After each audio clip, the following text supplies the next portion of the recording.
परिवार को जानना बेहद जरूरी है। बेगूसराय समेत बिहार के कुल 18 जिलों को मानव तस्करी और बच्चों की गुमशुदगी के लिहाज से हाई रिस्क जोन माना गया है।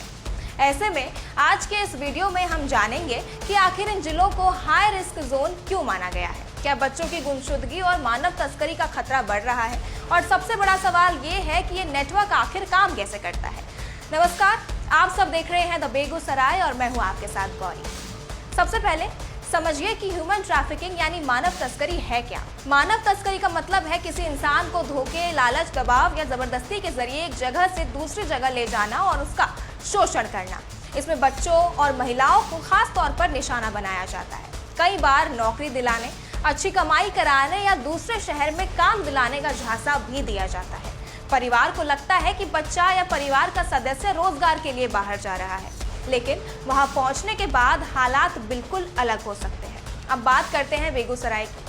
आपको बता दें कि बिहार में जिन 18 जिलों को मानव तस्करी और बच्चों की गुमशुदगी के लिहाज से हाई रिस्क माना बताया गया है, उसमें बेगूसराय भी शामिल है। इसके अलावा पूर्वी चंपारण, पश्चिमी चंपारण, सारण, सिवान, किशनगंज, अररिया, पूर्णिया, कटिहार, गया, नालंदा, पटना, वैशाली, मुजफ्फरपुर, सीतामढ़ी, मधुबनी, दरभंगा और मुंगेर को भी सूची में रखा गया है। यानी बिहार के अलग अलग हिस्सों में ये समस्या अपना पैर पसार रही है। लेकिन बेगूसराय के लिए ये खबर इसलिए भी महत्वपूर्ण है क्योंकि जिलों को अब उच्च जोखिम वाले जिलों की सूची में चिन्हित किया गया है। आपको बता दें कि मानव तस्करी के मामले में बिहार की स्थिति और भी गंभीर इसलिए है क्योंकि बिहार 3 तरह से प्रभावित है। पहला, सोर्स यानी स्रोत, मतलब बिहार से लोगों को दूसरे राज्यों, देशों में ले जाया जाता है। दूसरा, डेस्टिनेशन यानी गंतव्य, मतलब दूसरे राज्यों या देशों से भी पीड़ितों को बिहार लाए जाने के मामले सामने आए हैं। और तीसरा, ट्रांजिट यानी पारगमन, मतलब बिहार का इस्तेमाल एक जगह से दूसरी जगह लोगों को ले जाने के रास्ते के तौर पर भी किया जाता है। मीडिया रिपोर्ट के मुताबिक बिहार में असम, ओडिशा, पश्चिम बंगाल, झारखंड, उत्तर प्रदेश, छत्तीसगढ़ और नेपाल से पीड़ितों की तस्करी के मामले चिन्हित हुए हैं। वहीं बिहार में महाराष्ट्र, राजस्थान, हरियाणा, गुजरात, दिल्ली, उत्तर प्रदेश, मध्य प्रदेश, पश्चिम बंगाल और ओडिशा तक मानव तस्करी के मामले सामने आए हैं।